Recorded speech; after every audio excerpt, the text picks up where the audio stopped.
तो ये है एथर 450X, इंडिया का सबसे तेज़ स्कूटर और पूरा इलेक्ट्रिक।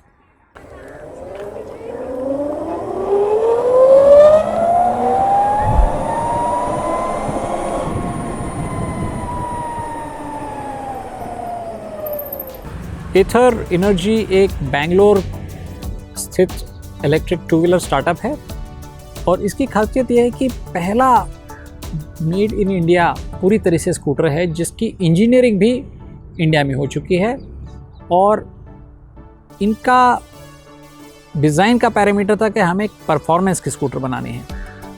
तो एथर के दो मॉडल हैं आज के दिन में, एक है 450 प्लस और दूसरा 450X। मज़ेदार बात दोनों मॉडल के बारे में कि दोनों का मोटर, बैटरी वगैरह सब कुछ सेम है, कोई फ़र्क नहीं है दोनों में। तो आप समझेंगे कि भैया अगर हार्डवेयर में, मोटर में, बैटरी में कोई फ़र्क नहीं है तो फिर दो मॉडल क्यों बनाएं। अब ज़्यादा लोग को पता नहीं होगा लेकिन HP के जो प्रिंटर रहते हैं वो भी यही करते हैं, मॉडल सब सेम रहते हैं लेकिन सॉफ्टवेयर के द्वारा आप फीचर्स को लॉक या अनलॉक कर सकते हैं। तो यही IT वाली स्ट्रेटेजी एथर ने अपनाई है और 450 प्लस में फीचर्स कम हैं, यानी कि आपको लॉक किए हुए ज़्यादा फीचर्स मिलेंगे और 450X में सारे फीचर्स ओपन किए गए हैं। इसकी वजह से 450X का पावर रेटिंग भी ज़्यादा है। 450 प्लस आपको मिलेगा दिल्ली में करीब 1.27 लाख यानी कि 1,27,000 रुपये में, जिसमें कि दिल्ली की स्टेट सब्सिडी शामिल है। अगर आप बॉम्बे में रहते हैं तो दाम बढ़ करके 1,42,000 हो जाता है। फरवरी 2021 से एथर 450X भारत के 12 शहरों में उपलब्ध होगा और 2021 के अंत तक उम्मीद की जाती है कि इससे भी ज़्यादा शहर कवर हो जाएंगे। एथर के डिज़ाइन के बारे में बात करते हैं। ऑब्वियसली थोड़ा सा ये जो डिज़ाइन है काफ़ी अट्रैक्टिव है, मॉडर्न है। हेडलाइट्स डिज़ाइन भी अच्छे हैं और फंक्शनैलिटी भी है ठीक ठाक। पीछे से गाड़ी को अगर देखें तो इतनी ज़्यादा अट्रैक्टिव नहीं लगती है, ज़्यादा करके ईवीज़ में प्रॉब्लम होता है। हालांकि उन लोग ने कोशिश की है कि स्टाइलिंग थोड़ी सी अलग रखें। बाकी फंक्शनैलिटी और डिज़ाइन का जो है अच्छा ये है, बीच में आप ये जो सामने ये दिख रहे हैं स्लॉट्स दिख रहे हैं, ये जो पैनल बनाया हुआ है एक्स्ट्रा, तो इसकी वजह से हवा आपके बैटरी के अंदर भी घुस जाती है और थोड़ा सा आपके पैरों के पास भी आती है, तो इसके वजह से सबको ठंडक महसूस होती है, गर्मी इतनी नहीं लगती है। तो एक मोटरसाइकिल का इफेक्ट स्कूटर पे आ जाता है। पैनल्स पे जहाँ तक आते हैं, पैनल्स की क्वालिटी अच्छी है। प्लास्टिक पैनल्स लगे हुए हैं, बॉडी एल्यूमिनियम की है लेकिन प्लास्टिक्स के पैनल्स हैं ये, ठीक है। शायद एक आध पैनल अगर कम कर देते तो असेंबली के लिए अच्छा हो जाता है। लेकिन दो तीन चीज़ें हैं जो पैनल्स के बारे में एक कमेंट है हमारा। ये जो आपके यहाँ जो फिनिशेस हैं ये दोनों फ्लश होने चाहिए। अभी समझो छोटा बच्चा यहाँ पे बैठ के खड़ा है तो उसके हाथ कटने का काफ़ी चांस है यहाँ पे, तो ये जो फ्लश फिनिश होना रह जाए। अभी तो शायद डाई वगैरह बन गई हैं लेकिन अगले बार जब डाई बनाने के टाइम आएगा तो इसको शायद कंपनी को ध्यान रखना चाहिए। ऑलरेडी नई गाड़ी में हम लोग देख रहे हैं कि स्क्रू ऑलरेडी रस्ट होना शुरू हो गए हैं। ये एक यहाँ पे रस्ट हो गया, एक यहाँ पे रस्ट हो गया। तो ये इसको कहते हैं एनोडाइजिंग। ये जो काला रंग देना है इसको एनोडाइजिंग कहते हैं, ब्लैक एनोडाइजिंग। और उसके पहले जो प्रोसेस होता है उसको बोलते हैं गैल्वेनाइजिंग, यानी कि जिंक में डुबाया जाता है बोल्ट को।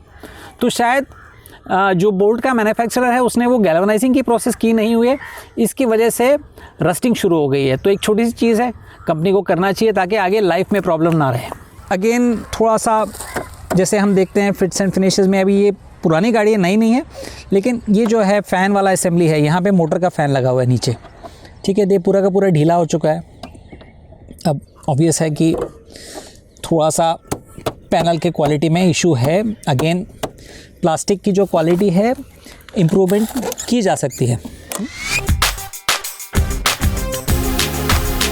ये LCD पैनल जो रहता है गाड़ी की खासियत है। ऑलमोस्ट आपका 7 इंच का स्क्रीन है ये, और इसमें जैसे फ़ोन के ऊपर में आप dark mode, light mode choose कर सकते हैं, वो सब चीज़ है। तो एक एक करके जो मेन स्क्रीन है इसके बारे में बताता हूँ।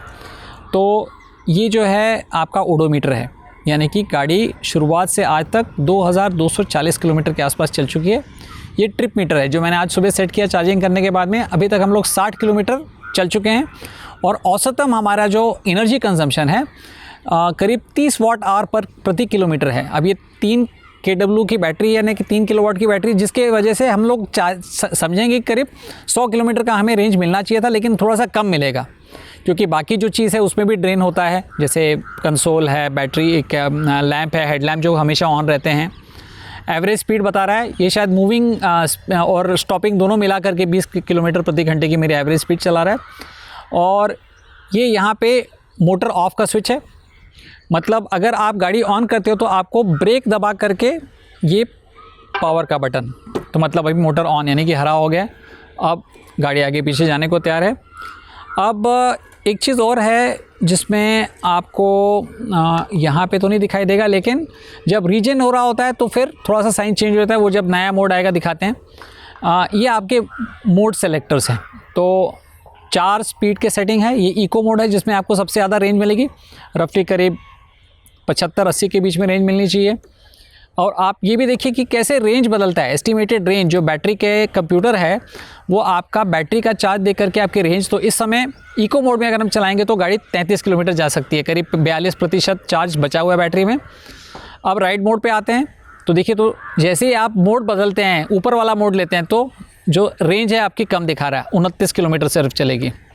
स्पोर्ट मोड पे आ गए तो 3 किलोमीटर और कम हो जाती है रेंज, 26, और वार्प में फिर से 3 किलोमीटर और कम, 23 किलोमीटर। अगर सबसे ऊपर वाले मोड में जाएंगे तो मैं सिर्फ यहाँ से 20-23 किलोमीटर दूर जा सकता हूँ। तो ये आपका मोड सेलेक्टर है और इसको आप टच स्क्रीन से भी सेलेक्ट कर सकते हैं। अगर गाड़ी रुकी हुई है तो चलती हुई गाड़ी में आपको अगर रेंज सेलेक्ट करना है तो ये बटन का इस्तेमाल करना पड़ेगा, क्योंकि ये जो टच स्क्रीन है वो ऑफ हो जाता है। टच स्क्रीन की एक और खासियत है कमलेश जी कि ये एक रेजिस्टिव टच स्क्रीन है। मतलब कि अगर कैपेसिटिव टच स्क्रीन है तो उसमें आप अगर हाथ से ही दबाएंगे तभी चलता है, लेकिन रेजिस्टिव का फ़ायदा रहता है कि अगर आपने समझो दस्ताने पहने हैं, ग्लव्स पहना है तो भी काम हो जाता है। फॉर एग्ज़ाम्पल जैसे मैंने अभी ग्लव्स के साथ सिमुलेट किया, अब ये मैं रिवर्स कर रहा हूँ गाड़ी को, ये मैंने बटन दबाया और ये रिवर्स हो गई, ठीक है, और ये मैंने बंद कर दिया अभी। तो ये पार्क असिस्ट यानी कि रिवर्स वाला मोड है।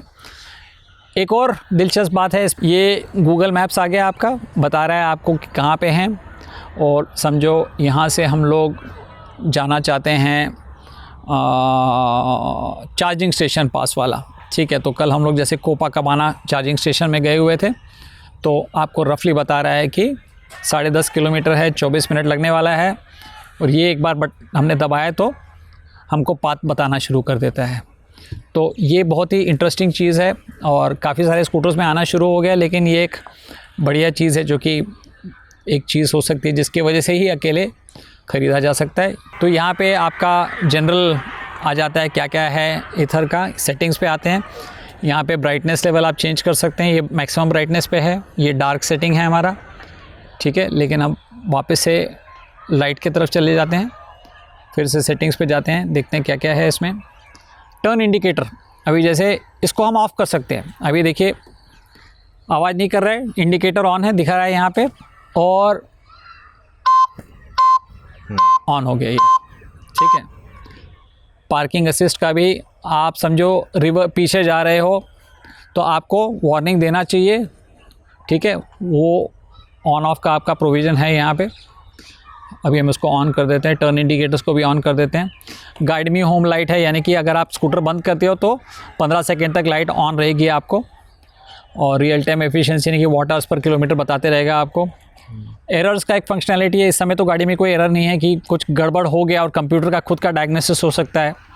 और फाइनली सबसे मज़ेदार चीज़ है डाउनलोड डॉक्यूमेंट्स, मतलब यहाँ पे आप अपना ड्राइविंग लाइसेंस वगैरह सब अपलोड करके रख सकते हैं, ताकि किसी ने अगर पूछा तो आप सीधा स्कूटर पे ही ये सब चीज़ें दिखा सकते हैं।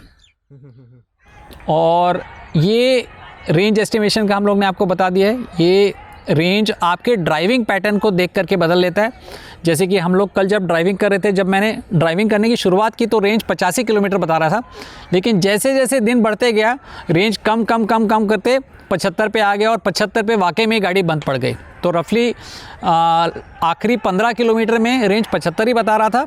तो एसओसी एक लर्निंग करता रहते हैं, ठीक है, आपके ड्राइविंग स्टाइल क्या है और उसी हिसाब से वो अपना रेंज का बदलाव करते रहते हैं। तो रेंज की एक्यूरेसी उस वजह से काफ़ी अच्छी रहती है, आप उसके ऊपर में भरोसा कर सकते हो। चलिए, तो अब हम चले हैं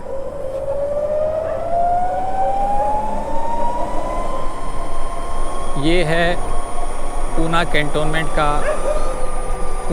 खड़की कैंटोनमेंट एरिया है, आर्मी वाली एरिया है। और हम चल रहे हैं एक राइड के लिए। अभी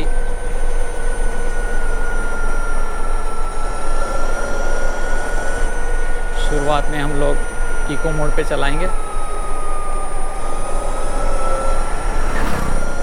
देखते हैं कि 40 से रुकने की पोजीशन के लिए कितना टाइम लगता है। ये हमने पोल क्रॉस किया और करीब 6 मीटर के आसपास 42.0 की स्पीड में 6 मीटर स्टॉपिंग टाइम काफ़ी ठीक ठाक है। ये आप मीटर पे देख रहे हैं कि हरे रंग का मतलब कि आपकी स्पीड ठीक ठाक है, आपका इकोनॉमी अच्छी मिल रही है। जैसे ही आपकी स्पीड बढ़ेगी आप देखिए कलर बदलते रहेंगे। यहाँ नहीं, थोड़ा सा आगे बताते हैं।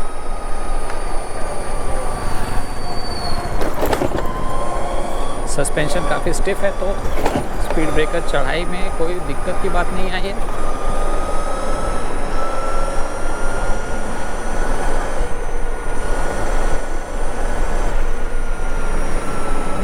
ख़राब रास्ता, एक बार चला के देख लेते हैं। ठीक है, कोई रैटल नहीं है ज़्यादा। ये अब हम मोड बदल करके राइड मोड में चले जाते हैं।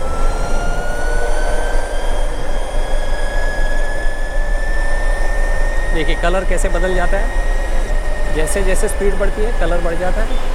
अब हम जैसे धीमा करेंगे तो कलर आपका अभी हरे रंग का हो गया, यानी कि हरा यानी कि भैया ठीक ठाक है, लाल यानी कि डेंजर।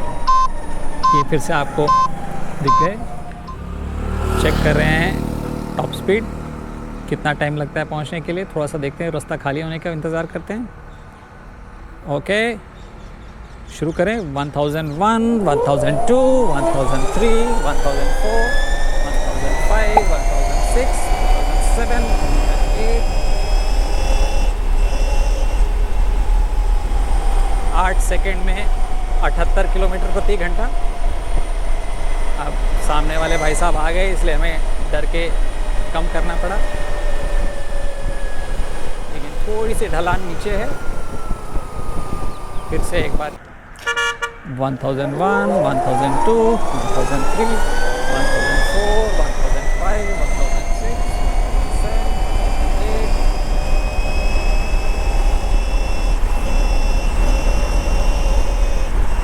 81 किलोमीटर प्रति घंटा 10 सेकंड के अंदर। ये है वार्प मोड का कमाल।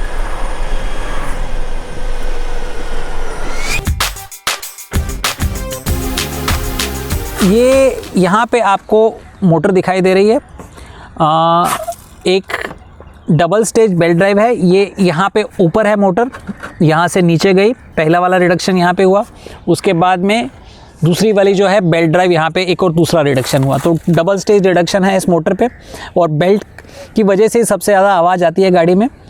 मोटर की रेटिंग करीब 5000 वाट यानी कि 5 किलोवाट है। मेड इन इंडिया है, महाले नाम की एक कंपनी है आनंद ग्रुप की, जो कि ये मोटर बना रही है। तो अगेन मोटर के परफॉर्मेंस में हमें कोई प्रॉब्लम नहीं है, एकदम बढ़िया मोटर है। आवाज़ के दो राय हैं, कोई लोग हैं जो कि समझते हैं कि ये फार्मूला 1 कार के जैसे आवाज़ करती है, तो उनको बहुत अच्छा लगता है। लेकिन कुछ बूढ़े सठियाए हुए हमारे जैसे हैं जिनको लगता है कि जितनी गाड़ी आवाज़ कम करे उतना अच्छा है। एक और पंखा यहाँ पे लगा हुआ है मोटर को ठंडा करने के लिए, और कंपनी का सॉफ्टवेयर ऐसा है कि जैसे स्पीड 12 किलोमीटर प्रति घंटे के ऊपर जाती है तो ये पंखा ऑन हो जाता है। तो इसके वजह से भी थोड़ा सा एक्स्ट्रा एक नॉइज़ आता है। बेल्ट के नॉइज़ के कंपैरिजन में ये आवाज़ काफ़ी कम है, लेकिन कई बार जब आप शांत रास्ते पे चल रहे हो तो आपको मोटर के फ़ैन का भी चलने का एहसास होता है। तो ईथर का जो बैटरी है वो आपको फ्लोरबोर्ड के नीचे है, ये जो जगह दिख रही है आपको। तो इसके अंदर में हॉरिजॉन्टली आपको डाला गया है। एक फ़ायदा ये है कि इसकी जो बैटरी है वो एकदम ज़मीन से लगी होने की वजह से सेंटर ऑफ ग्रेविटी नीचे रहता है, गाड़ी की स्टेबिलिटी अच्छी रहती है, आपको टर्न वन लेते वक्त ज़्यादा दिक्कत होती नहीं है सेंटर ऑफ ग्रेविटी लो होने की वजह से। NMC के सेल्स हैं और इसमें टोटल जो कैपेसिटी है स्टोरेज की वो 2.9 या रफली आप कह लीजिए 3 यूनिट की 3 किलोवाट आवर की कैपेसिटी है इसमें। तो 3 किलोवाट आवर में आपको रफली आप समझ लीजिए 70-80 किलोमीटर के आसपास में मैक्सिमम रेंज मिल सकता है आपको।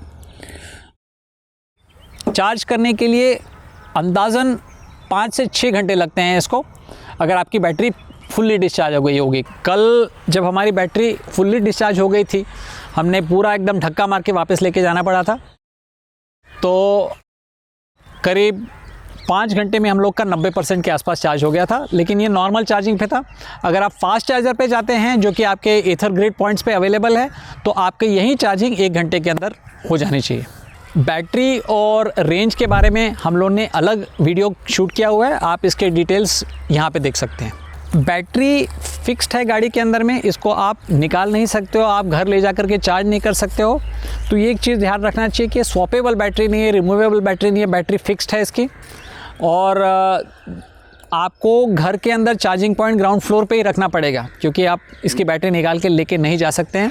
कंपनी ये का मानना यह है कि करीब 3 साल के बाद में बैटरी का रेंज 30% कम हो जाएगा। इसका मतलब कि आज के दिन में अगर 75 किलोमीटर आपको रियल लाइफ रेंज मिल रही है, तो 3 साल बाद घट करके ये रफली 55 के आसपास आ जाएगी। तो ये आपको ध्यान रखना चाहिए ख़रीदते वक्त, क्योंकि 55 की रेंज काफ़ी लोगों को थोड़ी तकलीफ़दायक हो सकती है। आपने यहाँ पार्क असिस्ट का बटन इस तरफ किया, इतना बात है, और ये गाड़ी 3 किलोमीटर प्रति घंटे से ज़्यादा नहीं जाती गाड़ी। एथर की गाड़ी के बारे में अच्छा क्या लगा? सबसे पहली चीज़ है इसकी पावर, ठीक है। इसका जो मोटर है बहुत ही बढ़िया है, एक्सेलरेशन फिगर्स है बहुत ही बढ़िया है। 0 से 40 अगर आप 4 सेकंड में कर सकते हो, 80 किलोमीटर अगर आप 10 के नीचे में कर सकते हो प्रति घंटे की स्पीड, तो इससे अच्छा और कुछ आपको चाहिए नहीं। मतलब परफॉर्मेंस बाइक के कैटेगरी में डेफिनेटली आती है। तो अगर एक चीज़ अगर आप चाहते हो, अगर आप एक स्पीड जंकी हो, ठीक है, जवानी का जोश वाले टाइप्स, तो कोई दो राय नहीं है, ये गाड़ी आपके लिए एकदम पर्सनैलिटी में आपके फिट होगी। जो ओवरऑल डिज़ाइन है, ठीक है, वो बढ़िया है। थोड़ा सा फिट्स एंड फिनिशेस के प्रॉब्लम्स हैं जो कोई भी नई कंपनी में रहते हैं। आई एम श्योर कि एथर उनका आगे चल करके और इम्प्रूवमेंट करेगी पैनल्स में और स्क्रूज़ में, थोड़ा बहुत जो चाहिए। बैटरी की जो केमिस्ट्री है NMC यानी कि निकल मैंगनीज कोबाल्ट वाली, तो उस केमिस्ट्री की वजह से आपका जो चार्ज और डिस्चार्ज टाइम फास्ट हो सकता है। यानी कि डिस्चार्ज फास्ट हो रहा है मतलब आपको स्पीड ज़्यादा मिल रही है, ठीक है, और चार्ज फास्ट होता है मतलब फास्ट चार्जिंग भी अच्छा कर सकते हो। तो वो केमिस्ट्री का जो चॉइस है वो काफ़ी ठीक ठाक है। लेकिन ऑब्वियसली ये थोड़ा सा एक हमको अमिताभ बच्चन और जया बच्चन की शादी के जैसे लग रहा है कि आपकी मोटर एकदम बढ़िया है, टॉप क्लास की है, और जो बैटरी है वो थोड़ी सी दाती है, ठीक है। मैं ये नहीं कह रहा हूँ कि उन दोनों की शादी में कुछ कमियाँ हैं, लेकिन थोड़ा सा एक ऑड कपल लगता है। हम ज़रूर चाहते कि अगर बैटरी भी अच्छी खासी होती, समझो एक 5 से 6 kWh की बैटरी होती है और रेंज आपका रियलिस्टिक 100 के ऊपर चले जाता, तो शायद इस स्कूटर की सेल बढ़ जाए। प्राइस के मामले में भी थोड़ा सा लोगों के विवाद है। कंपनी देख रही है कि भैया जो पुराने प्राइस पे वो लोग प्रॉफिट नहीं कमा पा रहे थे, इसलिए उन लोग ने बढ़ा करके पूना जैसे शहर में इसका 1,75,000 रुपये देने वाले लोग हैं। कुछ अपर मिडिल क्लास के लोग हैं, लेकिन आम आदमी अभी भी सोचेगा कि यार नहीं, चेतक ले लेंगे या 1 लाख के नीचे वाली गाड़ियाँ ले लेंगे।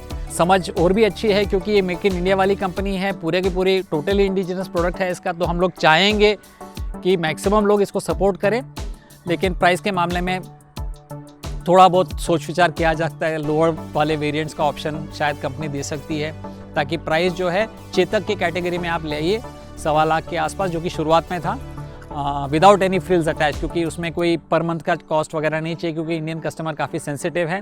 कंपनी ने बहुत साल तक ये अड़ी रही उसके ऊपर में कि भैया हम महीने के पैसे लेंगे ही लेंगे। कस्टमर ने कहा हम फिर आपका प्रोडक्ट नहीं लेंगे।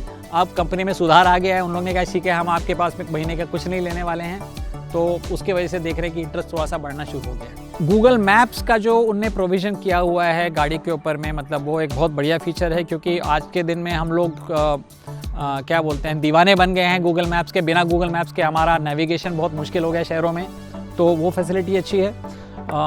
डिक्की स्पेस काफ़ी ठीक ठाक है, 20 लीटर की डिक्की दी हुई है, जैसे कि आप हेलमेट या दूसरा कोई सामान, अंदर छोटी छोटी चीज़ें भी अच्छी है जो लाइट वाइट दी हुई है। तो ये रही एथर 450X की कहानी। शायद बहुत ही अनोखा प्रोडक्ट है, ना ही इंडिया में लेकिन वर्ल्ड ओवर में, डिज़ाइन वाइज, परफॉर्मेंस वाइज। और अंत में यही कहूँगा, अगर आपके पास में कैपेसिटी है, पैसा है, अफोर्ड कर सकते हैं, तो दूसरी जगह मत देखिए, एथर के ही लीजिए।